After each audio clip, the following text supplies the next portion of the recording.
Light வெளிச்சத்துல அதிக நேரம் இருந்தால் மனம் எவ்வளவு தூரம் பாதிக்கப்படுது அப்படிங்கிறது இன்னைக்கு. அதனால நிம்மதியான தூக்கம், நிறைவான தூக்கம், தரமான தூக்கம் வேணும் அப்படின்னா, ஒரு மனிதனுக்கு தூக்கம் வரல அப்படின்னு சொன்னா, தூக்கத்தை பொறுத்த வரைக்கும் நீங்க நினைவுல வச்சுக்க வேண்டியது என்னன்னா, இதுவரை மனித குலம் அறியாத சித்தர்கள் சொன்ன வர்ம மருத்துவ சூட்சும முறைகளை கற்றுக்கொண்டு வர்ம சிகிச்சையாளராக டிப்ளமா இன் வர்மா தெரப்பி மற்றும் அனைத்து தீராத வியாதிகளுக்கும் மருத்துவ சிகிச்சை பெற தொடர்பு கொள்ளவும் 6382857668. தமிழ் சித்தரியல் குருகுலம் மற்றும் அறக்கட்டளை. எங்களிடம் ஆன்லைன் மூலமாகவும் சிகிச்சை மற்றும் மருத்துவம் படிக்கலாம். இன்னைக்கு சிட்டில நிறைய பேர் நைட் ஷிஃப்ட் தான் பார்த்தாகணும், இரவு வேலை தான் பார்த்தாகணும் அப்படின்ற ஒரு சூழ்நிலையில இருக்கும். மெயினா கார்பரேட்ல ஐடி கம்பெனில வேலை செய்யறவங்களுக்கு இவங்களுடைய உடல் ஆரோக்கியத்துக்கு சித்த மருத்துவத்துல ஏதாவது இருக்கா சார்? இரவு வேலைக்கு போகக்கூடாதுங்கிறது தான் தீர்வு. அது எந்த மருத்துவத்திலையும் இரவு கண் விழிச்சிருக்கிறவங்களுக்கு தீர்வு கிடையாது. ஏன்னா கல்லீரல் அப்படிங்கிறது ஒரு அற்புதமான உறுப்பு. நம்ம லைட் வெளிச்சத்துல இருந்துகிட்டே இருக்கும்போது மொத்த உடலும் பாதிக்கப்படும். கல்லீரல் மட்டும் இல்ல, மொத்த உறுப்பும் பாதிக்கப்படும். அது கொஞ்சம் கொஞ்சம் கொஞ்சமா நடக்கும்.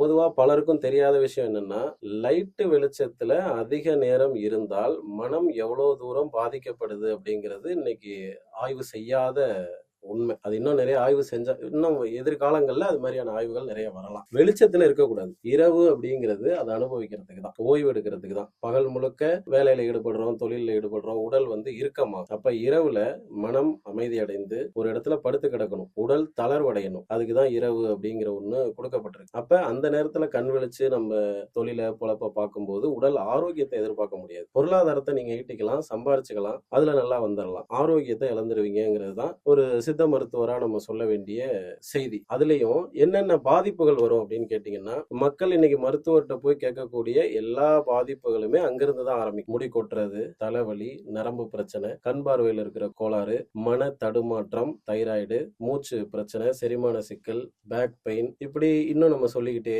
போகலாம். சிறுநீரக சிக்கல், இது எல்லாமே இரவு கண் விழிச்சு வேலை செய்யறவங்களுக்கு இயற்கையிலிருந்து கிடைக்கிற தண்டனை. அப்ப ஏதாவது கரிசனம் வச்சு கொஞ்சமா நல்லதா சொல்லுங்க அப்படின்னா, பகல்லையாவது தூங்கி தொலைங்க அப்படின்னு தான் சொல்லணும். ஏன்னா தூக்கம் அப்படிங்கிறது இறைவன் மனிதனுக்கு கொடுத்திருக்கிற வரம். அந்த வரத்தை நம்ம இழக்கக்கூடாது. எந்த மருத்துவமனையும் எந்த மருத்துவரும் தூக்கத்தை பத்தி உங்களுக்கு சொல்லிக் கொடுக்க மாட்டாங்க. தூக்கத்துலதான் ஆரோக்கியம் இருக்கு. ஆயுர்வேத மருத்துவ சித்தாந்தம் என்ன சொல்லுதுன்னா, ஆரோக்கியம் என்பது உங்க தூக்கத்திலிருந்து தொடங்குகிறது, அங்கிருந்துதான் தொடங்குதுங்கிறாங்க. இப்ப ஒரு மனிதன் ஆரோக்கியமா இருக்கணும்னு சிந்திக்கிறான், அவன் முதல்ல எதை சிந்திக்கணும் அப்படின்னா தூக்கத்தை. நீங்க நல்லா தூங்குனீங்கன்னா என்னென்ன நன்மை நடக்கும்னு கேளுங்க, நிறைய சொல்றேன். நல்லா தூங்குனீங்கன்னா முடி வளர்ச்சி அடையும். இப்ப நாங்க ஒரு தைலம் செஞ்சு கொடுக்குறோம், முடி வளர்ச்சிக்கு ஒரு தைலம் செஞ்சு கொடுக்குறோம். இந்த அப்படியே தைலத்தை தடவிக்க முடி வளர்ந்துரும்னு சொல்ல மாட்டோம். தைலத்தை கொடுத்துட்டு அவங்களுக்கான வழிகாட்டலையும் சொல்லுவோம். நீ இந்த தைலத்தை தேய்ச்சா மட்டும் உனக்கு முடி வளர்ந்துராது, ஒழுங்கா தூங்கணும், உணவு முறையை சரியா பாத்துக்கணும், உன்னுடைய உடல்ல இருக்கிற டெம்பரேச்சர் சரியா இருக்கணும்,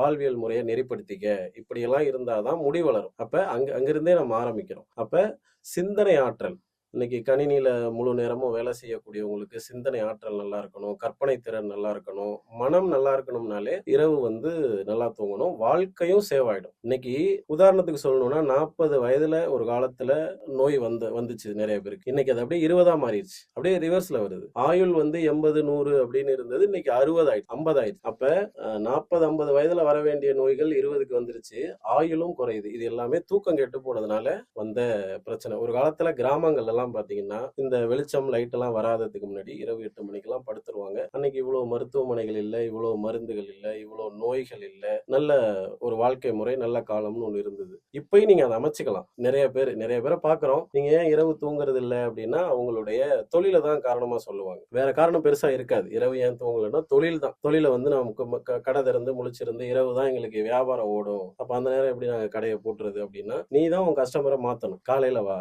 பிரம்ம முகூர்த்தத்துல வா அப்படின்னு சொல்லி உன் கஸ்டமருக்கு நீ தான் பழக்கி கொடுக்கணும். அப்ப இரவு ஷிஃப்ட் வேலைக்கு போறது அப்படிங்கிறது பொருளாதாரத்துக்கு ஓகே, பொருளாதாரத்தை அடிப்படையா வச்சு ஆரோக்கியத்தை இழந்துடக்கூடாது. ரெண்டுமே முக்கியம் தான். இதை எதையுமே கூட குறைச்சு மதிப்பிடுறதுக்கு ஒண்ணுமே இல்லை. ஆரோக்கியமும் முக்கியம், பொருளாதாரமும் முக்கியம். அதுக்கு தகுந்த மாதிரி உங்க வாழ்க்கையை பார்த்து பேலன்ஸ் பண்ணிட்டு கொண்டு போகலாம். நீங்க இப்ப இரவு வேலை செய்யும் போது ஒரு விஷயம் சொன்னீங்க சார், என்னன்னு பாத்தீங்கன்னாக்கா, நைட்டு தூங்கும் போது நல்ல இருட்டுல தான் தூங்கணும்னு சொன்னீங்க. ஒரு சின்ன பல்பு கூட எரியக்கூடாதா சார் ரூம்ல? எரியக்கூடாது. நம்ம மூளைக்கு அடிபாகத்துல பீனியல் கிளாண்ட் அப்படின்னு சொல்லி ஒரு சுரப்பி இருக்குது. அந்த சுரப்பி வந்து வெளிச்சத்தை பார்த்தா டிஸ்டர்ப் ஆகும். எப்பன்னா ஒரு அளவுக்கு மீறி. பகல்ங்கிறது 12 மணி நேரம், இரவுங்கிறது 12 மணி நேரம் தான். அதுக்கு மேல வெளிச்சத்தை பார்க்கும்போது அந்த சுரப்பி வந்து பாதிக்கப்படும். அதனாலலாம் தலைவலி வரும். தலைவலிக்கு ஏகப்பட்ட காரணங்கள் இருக்கு. அதனாலதான் தலைவலி நம்ம செரிமானம் இல்லைன்னா வரும், மலச்சிக்கல் இருந்தா வரும், நமக்கு உடல்ல வலிகள் இருந்தா கூட தலைவலி வரும். பல காரணங்கள் இருக்கு. அதுல ஒன் ஆஃப் த ரீசன் இதெல்லாம். பீனியல் கிளாண்ட் அப்படிங்கிற சுரப்பி வந்து டிஸ்டர்ப் ஆகும். அதனால நிம்மதியான தூக்கம், நிறைவான தூக்கம், தரமான தூக்கம் வேணும் அப்படின்னா இருள் தான் அடிப்படை. இருள்லயே வந்து நம்ம முழுகிறணும், இருள்லயே கரைஞ்சிடணும். அது வேற ஒரு உலகம். அப்படி போயிட்டீங்கன்னா சிந்தனை ஆற்றல், மனம் வந்து வளமா இருக்கும். நீங்க பார்த்திருப்பீங்க மனவள கலை அப்படின்லாம் சொல்லுவாங்க. மனதை வளர்க்கக்கூடிய கலை. இதெல்லாம் அதற்கான அந்த எசென்சியல், அந்த ஆற்றல் அடிப்படை எங்க இருக்குன்னா இருள் தான். ஞானம் பெற்றவர்கள் எல்லாம் இருள்ல இருப்பாங்க. அதிக நேரம் ஸ்பெண்ட் பண்ணுவாங்க. நீங்க பார்த்திருக்கலாம். சரி சார். ஒரு சராசரியான மனிதன் எத்தனை மணி நேரம் தூங்கணும்? அந்த தூக்கம் இவ்வளவு நேரம் கொடுக்கலாம், இல்ல என்னால அவ்வளவு நேரம் முடியல அப்படின்னாக்கா இவ்வளவு மணி நேரமாவது கொடுங்க அப்படின்னு எவ்வளவு நேரம் சொல்லுவீங்க சார்? தூக்கத்துக்கு அளவு கிடையாது. நம்ம உடல் உழைப்புக்கு ஏத்த போல தூக்கத்துக்கு அளவு கிடையாது. நம்ம உடல் அசதிக்கு ஏற்றவாறு அதனுடைய நேரமும் காலமும் அமையும். அவங்களுடைய உடல் எடை, உண்ட உணவு இதெல்லாம் பொறுத்து அந்த கால அளவு அப்படிங்கிறது மாறுபடும். பிரம்ம முகூர்த்தத்துல எழுந்துக்கிறதுனால என்னென்ன பயன்கள் இருக்கு சார்? இப்ப இவ்வளவு நேரம் பேசிக்கிட்டு வந்ததோட தொடர்புடையதுதான் இந்த கேள்வி. இன்னைக்கு பிரம்ம முகூர்த்தத்துல எந்திரிக்கணும்னு யூடியூப் ஃபுல்லா வீடியோ நிறைய வருது. பிரம்ம முகூர்த்தத்துல எந்திரிச்சீங்கன்னா உங்க வாழ்க்கை வந்து மாறிடும் அப்படின்னு அதுல நிறைய பலன் சொல்றாங்க. கோடீஸ்வரன் ஆயிரலாம், பொருளாதார வளர்ச்சி வரும், நல்ல மெமரி பவர் இருக்கும்னு. எல்லாமே சரிதான். அதுல எதுவுமே தவறு கிடையாது. பிரம்ம முகூர்த்தம் ஒரு மனிதனுடைய வாழ்க்கையை வந்து வளப்படுத்தும். அதுல எந்த விதமான மாற்று கருத்தும் கிடையாது. ஆனா இன்னைக்கு இருக்கிற சமுதாய மக்களுடைய சூழல் இரவு வந்து லேட்டா தான் படுக்கிறாங்க. எனக்கு தெரிஞ்சு எல்லாரும் உறங்குறதுக்கு 12 மணி ஆயிடுது, படுக்கிறதுக்கு 12 மணி ஆயிடுது. தூக்கம் வர்றதுங்கிறது 2, 3 அந்த மாதிரி ஆயிடுது. ஒரு 4 மணி நேரம் தான் நல்ல தூக்கம் தூங்குறாங்க. அதுலயும் இந்த மாதிரியான கருத்துக்கள்ல ஆட்பட்டு காலையில சீக்கிரம் எந்திரிக்கணும் அப்படின்னு சொல்லி முயற்சி பண்ணி எந்திரிச்சாங்கன்னா அந்த உடல் வந்து ரொம்ப மோசமாயிரும். அப்படிப்பட்ட ஆளுகளை நான் நிறைய பேரை பாக்குறேன். யோகம், தியானம் இப்படி எல்லாம் சொல்லிட்டு தூக்கத்துக்கு முக்கியத்துவம் கொடுக்காம காலையில சீக்கிரம் எந்திரிக்கணும், இரவு லேட்டா தூங்கணுங்கிற மாதிரியான ஒரு கொள்கையில இருக்காங்க. இதெல்லாம் வந்து மாத்திக்கணும். இது வந்து எதிர்காலத்தை கெடுத்துரும். நம்ம ஒரு விஷயத்தை கடைபிடிக்கிறோம்னா அது தெளிவா இருந்தா நல்லா இருக்கும் அப்படின்னு நான் கருதுறேன். சார், இப்ப எல்லாரும் அலாரம் வச்சு காலைல எழுந்துக்கிறாங்கல்ல, அதை பத்தி சித்த மருத்துவத்துல என்ன சார் சொல்றது? பொதுவா இவ்வளவு நேரம் தூங்கணும் அப்படின்னு ஒரு அளவுகோல் கிடையாது. உண்ட உணவுக்கு ஏற்றாறு போல, அவங்களுடைய உழைப்புக்கு ஏற்றாறு போல, அவங்களுடைய உடல் எடைக்கு ஏற்றாறு போல தூங்குகின்ற நேரம் என்பது மாறுபடும். அலாரம் வச்சு எந்திரிக்க கூடாது காலையில. அப்படி எந்திரிக்கும் போது உடம்பு வந்து நடுங்கும். ஏன்னா உடம்பு ஆழ்ந்த தூக்கத்துக்குள்ள போயிட்டு இருக்கும் போது சடார்னு அலாரம் வச்சு எழுந்தோம் அப்படின்னா உடல் வந்து ஒரு போராட்டத்துக்கு ஆட்படும். அது நோய்களை ஏற்படுத்துற அளவுக்கு அந்த அலாரம் வச்சு எந்திரிக்கிறதுங்கிறது வேலை செய்யும். ஏன்னா ஒரு நோய்னா என்ன சொல்றோம்னா மனித உடல் வந்து ஒரு போராட்டத்தில் இருக்கக்கூடாது. உடம்பு எப்படி இருக்கணும்னா அமைதியா இருக்கணும். எல்லாரும் மனசு அமைதியா இருக்கணும்னு சொல்லிதான் கேள்விப்பட்டிருப்பீங்க. உடல் அமைதியா இருக்கணும். உடல் போராடுது அப்படின்னு சொன்னாதான் அது நோய். மூச்சு வாங்குது, உடல் போராடுது. ஓகேவா? நீரிழிவு நோயாளிக்கு அடிக்கடி சிறுநீர் வந்துகிட்டே இருக்கு. அவங்க உடல் வந்து போராடுது, செரிக்க மாட்டேங்குது. அதோட உடல் போராடும். இப்ப உடல் போராடாம இருக்கணும். அதுதான் ஆரோக்கியம். மனசும் அமைதியா இருக்கணும், உடலும் அமைதியா இருக்கணும். ஸ்மூத்தா வாழ்க்கையை கொண்டுட்டு போகணும். அதுதான் ஆரோக்கியம். புரியுது சார். சார், நைட் ஷிஃப்ட் பார்க்கவே வேணாம்னு சொல்றீங்க. ஆனா என்னுடைய பொருளாதாரம், என்னுடைய வாழ்வாதாரம் எல்லாமே வந்து பாத்தீங்கன்னா அந்த இரவு வேலையில தான் இருக்கு. அந்த வேலையை விட்டுட்டு நான் எப்படி சார் பிழைக்கிறது? இதுக்கு உங்களுடைய கருத்து என்ன? இல்ல, ஏற்கனவே சொன்னதுதான். நீங்க வந்து பொருளாதாரம் வேணும், பொருளாதாரம் தான் என்னுடைய வாழ்க்கையின் முக்கியத்துவம் அப்படின்னா நீங்க ஓடிதான் ஆகணும். இப்ப ஒரு இளைஞர் இருக்கிறாரு, அவர் குடும்பத்தை அவர் தான் சம்பாரிச்சு தூக்கி நிறுத்தணும், ஒரு தொழிலதிபர் ஆகணும், பிசினஸ் மேன் ஆகணும்னு முடிவு பண்றாருன்னா அந்த காலத்துல அவர் ஆரோக்கியத்தை எதிர்பார்க்காம ஓடிதான் ஆகணும். பட் இந்த நினைவை உள்ளுக்குள்ள வச்சுக்கங்க. இரவு தூக்கத்தை நம்ம தவிர்க்கிறது உடல் நோய்க்கு வழிவகுக்குங்கிற புரிதலோட பயணப்படுங்க. அதாவது தூக்கத்தை பத்தியே நிறைய சந்தேகங்கள் நம்ம மக்கள் கிட்ட இருக்கு சார். என்னென்னு பாத்தீங்கன்னாக்கா, ரொம்ப நேரம் தான் தூங்கி இருப்போம், ஆனாலும் தூங்கி எழுந்ததுக்கு அப்புறமும் நம்மளுக்கு தூக்க கலகமாவே இருக்கும். ரெண்டாவது, நம்ம படுத்திருந்தா கூட ஒரு ஆழமான தூக்கத்துக்கு நம்மளால போவே முடியாது. இதுல ஒரு டவுட் இருக்கு. அப்படி ஆழமான தூக்கத்துக்கு போகணும்னா என்ன ஒருத்தர் பண்ணணும் அப்படின்றத சித்த மருத்துவராகிய நீங்க சொன்னீங்கன்னா ஹெல்ப்ஃபுல்லா இருக்கும். ஒரு மனிதனுக்கு தூக்கம் வரல அப்படின்னு சொன்னா அது வியாதியில் சேர்க்கப்படும். ஒரு மனிதனுக்கு தூக்கம் டிஸ்டர்பா இருக்கு, தூக்கம் வரல, தூக்கத்தினுடைய தரம் குறைவா இருக்கு, இது எல்லாமே நோயினுடைய வெளிப்பாடுகள். சில பழக்க வழக்கங்களாலையும் இந்த நிலை வரும். அப்ப எது அப்படிங்கிறத நம்ம ஆராய்ச்சி பண்ணணும். சில பழக்க வழக்கங்களால இவங்க தூங்குறத தவிர்க்கிறாங்களா அல்லது நோய் நிலை தூங்க விடாம தடுக்குதான்னு பார்க்கணும். இதுக்கு சித்த மருத்துவத்துல நிறைய மருந்துகள் இருக்கு. அது உண்மையை சொல்ல போனா இன்னும் நிறைய சித்த மருத்துவர்களுக்கே இந்த மருந்து தூக்கத்தையும் உண்டு செய்யும் அப்படின்னு தெரியாது. அப்படிப்பட்ட மருந்துகள்லாம் அதுல இருக்கு. என்னுடைய ஆய்வுப்படி நிறைய மருந்துகள் தூக்கத்தை உண்டு பண்ணக்கூடிய மருந்துகள். இந்த புரிதலோட அதை பயன்படுத்தும் போதுதான் அது அந்த மாதிரியான வேலையும் செய்யும். அப்பதான் அதை அந்த மாதிரி தயாரிக்கவும் முடியும். அந்த வகையில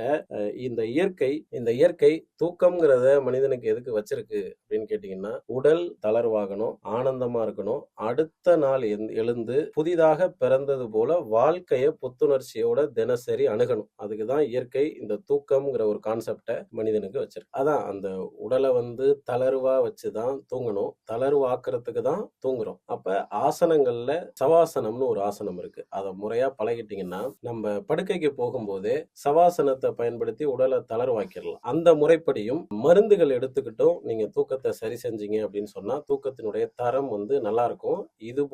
இதுக்கு முன்னாடி அது மாதிரி ஒரு தூக்கம் தூங்கியிருக்க மாட்டீங்க.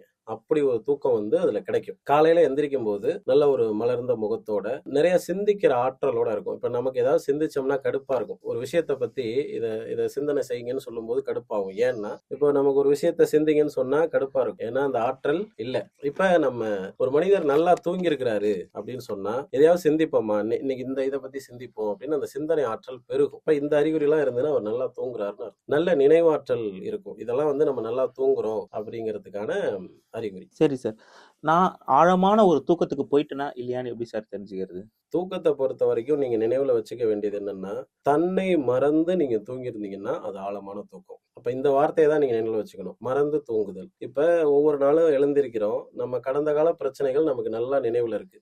நினைவுக்கு வர வர நமக்கு கோபமும் வருது. அப்படிலாம் இல்லாம தினம்தோறும், அதாவது ஒரு இறந்த பிணம் போல, இன்னும் சொல்லணும்னா திருவள்ளுவர் சொல்லுவாரு, தூங்குவது போலும் சாக்காடு. அப்படி எப்படின்னா சாவுங்கிறது என்னன்னா, நம்ம தூங்கும் போது நம்ம எப்படி இருக்கோமோ அதுதான் சாவு. மரணத்தை பத்தி நிறைய பேருக்கு பயம் இருக்கும். மரணம் இப்படி இருக்குமா அப்படி இருக்குமான்னு பயம் இருக்கும்ல. அதுக்கு வள்ளுவர் பதில் சொல்லியிருக்காரு, நீ எப்படி தூங்குறியோ மரணம்ங்கிறது அதுதான், அப்படிதான் மரணம் நடக்கும் அப்படின்னு சொல்றாங்க. அப்போ ஒவ்வொரு நாளும் நம்ம மரணத்துக்கு தயாராவது போல என்ன நான் மறக்கணும். மறந்ததுக்கு அப்புறம் நம்ம இறந்துட்டோம்னா அங்க நான் இல்லை, புரியுதா? அப்ப நான் என்ற உணர்வை சுத்தமா மறந்து போற அளவுக்கு அந்த தூக்கம் இருக்கணும். இதை விரும்பணும். இன்னைக்கு பல பேருடைய கண்களுக்கு தூக்கமே இல்லை அப்படின்னா அதெல்லாம் கொஞ்சம் கஷ்டமான விஷயம். அதை அனுபவிக்கிறவங்களுக்கு தான் தெரியும். அதனால இத மனசுல வச்சுக்கணும். நல்லா நினைவு வச்சுக்கோங்க. தன்னை மறந்த தூக்கம் எனக்கு வேணும் அப்படிங்கிறத நீங்க இறைவன்கிட்ட வேண்டலாம். அப்படின்னு நீங்க விரும்பலாம். நிச்சயமா கிடைக்கும். சரி சார், நன்றி, வணக்கம். இந்த வீடியோல தேவையான பதிவு நம்ம மக்களுக்கு கிடைச்சிருக்கோம்னு நம்புறோம் சார். உங்களுக்கு வர்ம சிகிச்சை மேற்கொள்ளணும்னா எங்க கீழே உள்ள நம்பர்ல தொடர்பு கொண்டு எங்களை கான்டாக்ட் பண்ணுங்க. நன்றி, வணக்கம். இதுவரை மனித குலம் அறியாத சித்தர்கள் சொன்ன வர்ம மருத்துவ சூட்சும முறைகளை கற்றுக்கொண்டு வர்ம சிகிச்சையாளராக டிப்ளமா இன் வர்மா தெரப்பி மற்றும் அனைத்து தீராத வியாதிகளுக்கும் மருத்துவ சிகிச்சை பெற தொடர்பு கொள்ளவும் 6382857668. தமிழ் சித்தரியல் குருகுலம் மற்றும் அறக்கட்டளை எங்களிடம் ஆன்லைன் மூலமாகவும் சிகிச்சை மற்றும் மருத்துவம் படிக்கலாம்.